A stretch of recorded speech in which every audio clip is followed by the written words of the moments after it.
What's up everyone? This is me Shruta and you all are watching Ignu Pathshala. Start करने वाले हैं आज हम अपना new chapter unit number 4। Introduction में सिर्फ इतना बताया हुआ है कि कैसे जो इंडिया की फॉरेन पॉलिसी है वो इन्फ्लुएंस है डिफरेंट फैक्टर्स से, जैसे कि कॉन्स्टिट्यूशन हो गया, इंडिया का जो नेशनल ट्रस्ट है, ग्लोबल कंडीशन हो गई, पॉलिटिकल लीडरशिप हो गई, या जो अदर इंस्टीट्यूशंस है, इंटरनेशनल इंस्टीट्यूशन जैसे कि आईएमएफ हो गया, वर्ल्ड बैंक हो गया, इन सब से कैसे इन्फ्लुएंस है फॉरेन पॉलिसी। फॉरेन पॉलिसी क्या होती है? हर एक देश की जो फॉरेन पॉलिसी वो अलग होती है। एंड फॉरेन पॉलिसी का मतलब है जब एक देश डिसाइड कर रहा है कि हमें दूसरे नेशन के साथ कैसे जो एक तरीके से रिलेशंस हैं वो रखने हैं, फ्रेंडली रखने हैं या फिर कोऑपरेटिव रखने हैं, किस टाइप के रिलेशन रखने हैं, तो उसी को हम कहते हैं फॉरेन पॉलिसी, कि हम कैसे अदर नेशंस को अप्रोच कर रहे हैं। स्टार्ट करते हैं topic number 2, complexities in making of India foreign policy. तो अब यहाँ पे हम इंडिया की फॉरेन पॉलिसी की बात करेंगे। तो इंडिया की जो फॉरेन पॉलिसी है उसका जो प्रॉपर प्रोसेस रहा है वो बहुत ज्यादा कॉम्प्लेक्स रहा है। क्यों कॉम्प्लेक्स रहा है? क्योंकि बहुत सारे इंटरनल और एक्सटर्नल फैक्टर्स हैं जो इंडिया की फॉरेन पॉलिसी को इन्फ्लुएंस करते हैं। पहला फैक्टर क्या है? Changing international environment. सो ग्लोबल सिस्टम कीप चेंजिंग। देखो, ग्लोबल जो पूरा वर्ल्ड सिस्टम है उसमें चेंज आते रहते हैं। जैसे कभी किसी की कंट्री के साथ आपस में वॉर हो रहा है, कभी कोई चेंजेस आ रहे हैं, कभी कोई चेंजेस आ रहे हैं। Rise and decline of major power, जैसे हमने कोल्ड वॉर के टाइम पे देखा, यूएसएसआर जैसी बड़ी मेजर पावर डिक्लाइन हो गई, तो उसकी वजह से भी जो वर्ल्ड सिस्टम में चेंज आया कि सोशलिस्ट जो सोसाइटी थी वो कहीं ना कहीं कोलैप्स कर गई ना, सोशलिज्म कोलैप्स कर गया। और आज हम देखते हैं कि मेजर जो वर्ल्ड है वो किससे डोमिनेटेड है? कैपिटलिज्म से। और कैपिटलिज्म ही जो है रीजन था जिसकी वजह से किसकी जीत हुई? नाटो की जीत हुई। और आज जो हम देखते हैं ना ये यूएस का दबदबा, वो इसी कारण है क्योंकि आज से काफी साल पहले जब कोल्ड वॉर की स्थिति थी तब नाटो विन कर गया था और यूएसएसआर कोलैप्स कर गया था। नेक्स्ट पॉइंट है ग्लोबलाइजेशन। जो वर्ल्ड पूरा इंटरकनेक्टेड हो गया है उसकी वजह से भी बहुत सारे चैलेंजेस देखने के लिए मिलते हैं, जैसे साइबर सिक्योरिटी हो गया है ना। आप देखते हैं ना कि कैसे विदेश में भी बैठ के लोग स्कैम कर देते हैं, जो बीपीओज हैं फेक बीपीओ बना के स्कैम कर देते हैं, पैसा ऐठ लेते हैं। तो ग्लोबलाइजेशन की वजह से बहुत सारे अदर इश्यूज भी हैं। माइग्रेशन एक इशू बन गया ग्लोबलाइजेशन की वजह से। जब वर्ल्ड पूरा इंटरकनेक्टेड हुआ, ट्रेड होने लगा, लोग एक जगह से दूसरी जगह जाने लगे, इतना इजी बन गया एक जगह से दूसरी जगह जो है ट्रेवल करना, तो उसकी वजह से क्या माइग्रेशन की भी प्रॉब्लम आई। थर्ड, न्यू सिक्योरिटी चैलेंजेस जैसे कि टेररिज्म। टेररिज्म एक बहुत ज्यादा मेजर चैलेंज बना जब से ग्लोबलाइजेशन आया है, कनेक्टिविटी बहुत ज्यादा बढ़ गई है। Next, technological changes. तो ये सब क्या है? फैक्टर्स हैं जो इन्फ्लुएंस करते हैं इंडिया की फॉरेन पॉलिसी को। Second, balance between national interest and global responsibility. तो India has to balance national security. India को अपनी नेशनल सिक्योरिटी भी देखनी है कि भाई अपने बॉर्डर्स को गार्ड करके रखना है, सिक्योर करके रखना है। इकोनॉमी की ग्रोथ भी देखनी है कि हमें किस कंट्री से ट्रेड करना है, नहीं करना है, किस टाइप से ट्रेड करना है जो हमें मैक्सिमम बेनिफिट हो। Third, international commitment. International commitments क्या होती है? जब हम ट्रेड साइन करते हैं, कोई ट्रीटी साइन करते हैं, तो वहां पे जब हम एक तरीके से प्रॉपर कमिटमेंट देते हैं कि हाँ भाई हम ये चीज फुलफिल करेंगे, सो उन कमिटमेंट्स पे भी ध्यान देना है। And last is global leadership role, जैसे आपने G20 समिट देखी होगी, और ब्रिक्स में भी, ब्रिक्स के अंदर भी कैसे इंडिया ने मेजर रोल प्ले करा।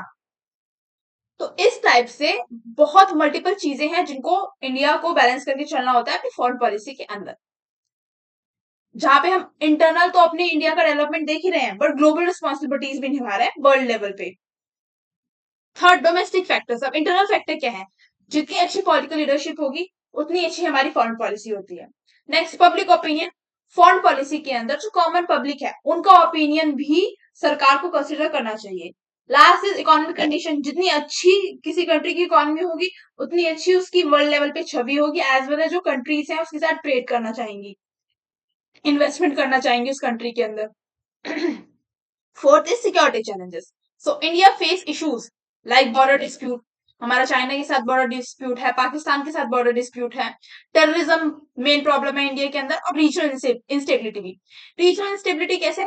आप बहुत सारे इंसर्जेंसी ग्रुप्स देखेंगे जो मूवमेंट्स जो है करते रहते हैं, specially in north eastern India, जहां पे असम में, मिजोरम में, ये कुछ ऐसे स्टेट हैं जहां पे हम देखते हैं कि कुछ ग्रुप है, ट्राइबल ग्रुप कह लो या कुछ इस टाइप के ग्रुप कह लो, जो इंडिया में मतलब जो है ऐसी सिचुएशन क्रिएट करते हैं जहां पे गवर्नमेंट जो है उनको टैकल करना बहुत ज्यादा मुश्किल हो जाता है।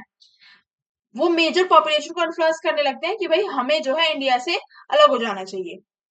तो इस टाइप के इंसर्जेंसी ग्रुप्स को भी टैकल करना पड़ता है गवर्नमेंट को। तो ये सारे क्या सिक्योरिटी चैलेंजेस हैं।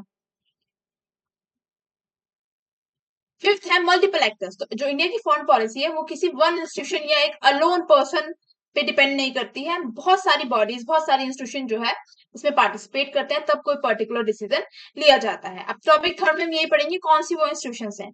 तो पहले इंस्टीट्यूशन है हमारी मिनिस्ट्री ऑफ एक्सटर्नल अफेयर्स। तो मिनिस्ट्री ऑफ एक्सटर्नल अफेयर्स क्या है, एक मेन इंस्टीट्यूशन है जो कि रिस्पॉन्सिबल है इंडिया की फॉरेन पॉलिसी को इम्प्लीमेंट कराने के लिए। यानी कि जो भी डिसीजन लिए जाते हैं मेजरली जो है ministry of external affairs implement कराती है। फंक्शंस क्या है इनके, कंट्रीज के साथ डिप्लोमेटिक रिलेशन बना के रखना। सेकंड, मैनेज करना एम्बेसीज एंड मिशन अब्रॉड, यानी जो भी मिशन हमारे अब्रॉड चल रहे हैं, फॉरेन कंट्रीज में चल रहे हैं, उनको मैनेज करना। और एम्बेसीज, जो इंडिया की एम्बेसीज होती है ना, यूएस में, जर्मनी में, अलग अलग जगह पे, सो उन एम्बेसीज को मैनेज करना।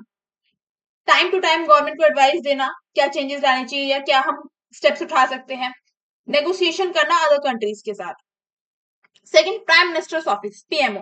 तो प्राइम मिनिस्टर भी इंपॉर्टेंट रोल प्ले करते हैं फॉरेन पॉलिसी डिसीजन मेकिंग में, क्योंकि वही नेतृत्व कर रहे हैं भारत का। फंक्शंस ऑफ पीएमओ, अब पीएमओ के फंक्शंस क्या है, पॉलिटिकल डायरेक्शन प्रोवाइड कराना, कोऑर्डिनेशन रखना मेजर फॉरेन पॉलिसी डिसीजन के अंदर, हैंडल करना इंपॉर्टेंट स्ट्रेटेजिक मैटर्स। सो पीएमओ का सबसे बड़ा इन्फ्लुएंस होता है फॉरेन पॉलिसी के अंदर, जहां पे जो मेन डोर है पूरी डिसीजन लेने की कि क्या जो है इंडिया के लिए बेटर रहेगा क्या नहीं रहेगा, वो सारा किसके ऊपर रहता है, पीएमओ के ऊपर रहता है, प्राइम मिनिस्टर के ऊपर रहता है बेसिकली। जब वो किसी चीज को बोलेंगे कि हाँ, अगर एडवाइस भी देते हैं ना जो अदर मेंबर्स होते हैं या जो अदर इंस्टीट्यूशन, वो एडवाइस भी देती है तो प्राइम मिनिस्टर को ही देती है। जब तक प्राइम मिनिस्टर का फाइनल कॉल नहीं होता तब तक कोई भी डिसीजन नहीं लिया जाता।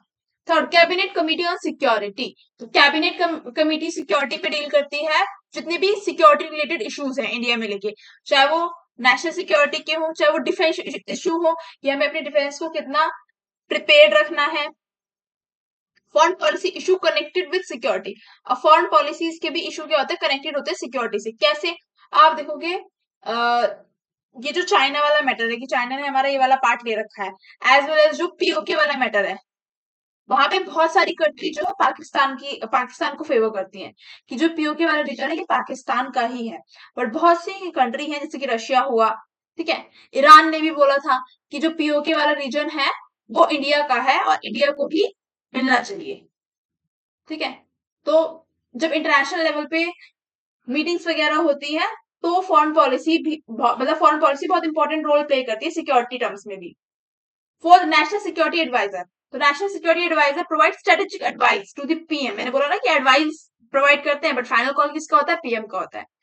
अब ये क्या करते हैं, इन ऑफिसर्स का क्या काम होता है, एनालाइज करना क्या सिक्योरिटी चैलेंजेस चल रहे हैं, इंटरनल भी और एक्सटर्नल भी, ठीक है, भारत के अंदर भी और एक्सटर्नल भी।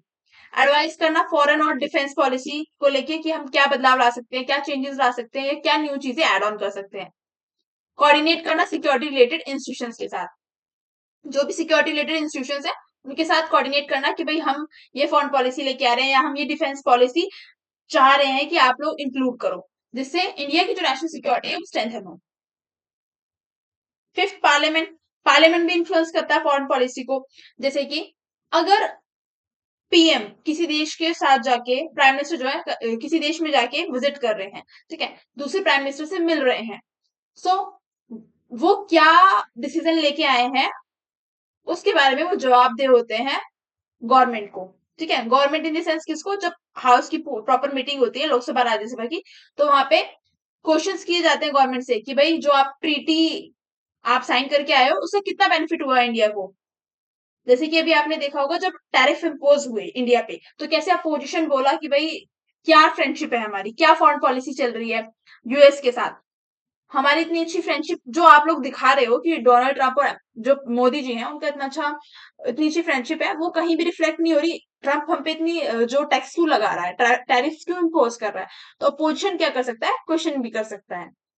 Next, parliamentary committee. Parliamentary committee क्या करती है, एग्जामाइन करती है फॉरेन पॉलिसीज को डिटेल में। रिव्यू करना, देखना कि भाई हमारी जो पॉलिसी है वो प्रॉपर तरीके से फॉर्म्ड है या नहीं है, क्या कमियां हैं उसके अंदर, कमियां हैं तो उसको कैसे ठीक किया जाए। एज वेल एज स्टडी करती है इंटरनेशनल डेवलपमेंट्स को, प्रोवाइड करती है रिकमेंडेशन, स्टडी करने के बाद रिकमेंडेशन देती है। मानना ना मानना वो प्राइम मिनिस्टर के पास में है, या जो उनकी प्रॉपर स्ट्रॉन्ग कैबिनेट होती है उनके पास में है, बट ये रिकमेंडेशन प्रोवाइड करती है कि हाँ ये चीजें जो है कहीं ना कहीं कमी है इन चीजों की, ये चीजें एड ऑन होनी चाहिए या फिर ये चेंजेस आने चाहिए। 7 इज पॉलिसी थिंक टैंक्स। तो थिंक टैंक्स क्या कंट्रीब्यूट करते हैं, आइडियाज और रिसर्च फॉरेन पॉलिसी फॉर्मुलेशन पे, कि कैसे जो है हम फॉरेन पॉलिसी को इम्प्लीमेंट कर सकते हैं और फॉर्म कर सकते हैं। यहाँ पे हम क्या देखते हैं, एक्सपर्ट्स इन्वॉल्व होते हैं, एक्सपर्ट एनालाइज करते हैं कि इंडिया के लिए क्या बेनिफिट रहेगा, किस देश की जो बातें हैं हमें माननी चाहिए। जैसे रशिया और इंडिया की हम इंडिपेंडेंस के टाइम से, जब से देश आजाद हुआ तब से हम स्ट्रॉन्ग फ्रेंडशिप देखते आ रहे हैं। पॉलिसी सजेस्ट करती हैं, स्ट्रेटेजिक स्टडीज करती हैं और बताती हैं कि हमें किस टाइप का ट्रेड करना चाहिए, किस देश के साथ अगर हम स्ट्रॉन्ग रिलेशनशिप बना के चलते हैं तो that will be contribute in India's economic growth. Topic 4 है mechanism of foreign policy making in India. तो the mechanism of foreign policy making involve interaction between political leadership, government department and expert institution. तो mechanism के अंदर हम क्या देख रहे हैं, इंटरेक्शन देख रहे हैं किस किस के बीच में, जो पॉलिटिकल लीडरशिप है यानी जो हमारे प्राइम मिनिस्टर है, ठीक है, और गवर्नमेंट डिपार्टमेंट जो है, जो हमने इतनी इंस्टीट्यूशंस पढ़ी, अभी इंस्टीट्यूशंस पढ़े, मिनिस्ट्री ऑफ फॉरेन एक्सचेंज पढ़ा, ministry of foreign affairs exchange नहीं, मिनिस्ट्री ऑफ फॉरेन अफेयर्स पढ़ा। तो इस टाइप की जो भी गवर्नमेंट डिपार्टमेंट है जो फॉरेन पॉलिसी फॉर्मुलेशन में हेल्प करते हैं, as well as expert institution जैसे कि थिंक टैंक है, ठीक है, तो इन तीनों के बीच में हम इंटरेक्शन देखते हैं मैकेनिज्म वाले कॉन्सेप्ट के अंदर। फर्स्ट टॉपिक क्या है इसके अंदर, हमारा पॉलिटिकल लीडरशिप, जहाँ पे प्राइम मिनिस्टर और सीनियर मिनिस्टर जो है ओवरऑल डायरेक्शन प्रोवाइड करते हैं कि भाई हमें क्या चीजें करनी है, क्या चीजें नहीं करनी है। नेक्स्ट है ministry of external affairs and other ministry coordinate policy related to defense. Ministry of External Affairs as well as जो other department है वो आपस में coordinate करते हैं और policy making करते हैं किस टॉपिक से related, defence, trade, energy, technology से related, कि किस देश से जो है हमें कौन सी टेक्नोलॉजी अडॉप्ट करनी है। Third, bureaucratic process, officials collect information, analyse situation, prepare policy option.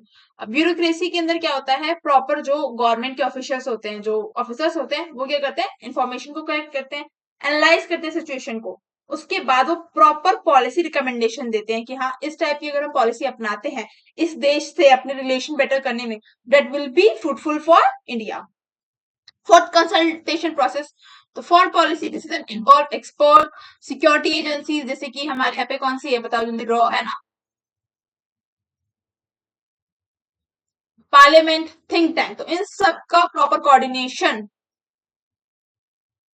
ही एक ही इंडिया की जो फॉरेन पॉलिसी है उसको बेटर बनाता है। फिफ्थ, इम्प्लीमेंटेशन, तो जब डिसीजन ले लिया पूरा, ठीक है, एक्सपर्ट की हेल्प से भी, सिक्योरिटी एजेंसी की हेल्प से भी, पार्लियामेंट, थिंक टैंक सबकी हेल्प से जब हमने डिसीजन ले लिया, उसके बाद क्या काम आएगा उसको इम्प्लीमेंट कराने का। अब इम्प्लीमेंट में कौन हेल्प करते हैं, जो डिप्लोमैट्स हैं, एम्बेसीज हैं जो इंडिया को अब्रॉड रिप्रेजेंट कर रही हैं, गवर्नमेंट एजेंसी जो सेटअप की गई है मॉनिटर करने के लिए आउटकम्स की, अगर जो भी पॉलिसी हमने बनाई है उसका रिजल्ट क्या आया, एंड रिजल्ट मेजर करने के लिए। ओके, सो यहाँ पे हमारा चैप्टर एंड होता है। Thank you for watching the video. अगर आपको वीडियो अच्छी लगी हो तो do like share subscribe my channel and don't think कि ये बहुत ज्यादा शॉर्ट है चैप्टर, ठीक है, अगर आप सोच रहे हो ना कि बहुत ज्यादा शॉर्ट और कंपाइल नोट्स है चैप्टर के, चैप्टर तो इतना बड़ा है इसमें आधी चीजें छूट गई होंगी, बट ऐसा कुछ नहीं है, ठीक है, छूटा कुछ नहीं है, सारी चीजें शॉर्ट में है, बट एक एक पॉइंट इंक्लूडेड है इसमें। चाहे आप जो है इंडेक्स होता है ना जहाँ पे स्टार्टिंग में, वहां पे देख लेना एक एक पॉइंट, सारी चीजें इंक्लूडेड है। एंड पीएचडी तो आपको करनी नहीं है ऑब्वियसली, और एवरेज मार्क्स स्कोर करना है तो it is more than enough, this is more than enough. So मिलते हैं यूनिट नंबर 5 में, तब तक के लिए tata bye bye, take care.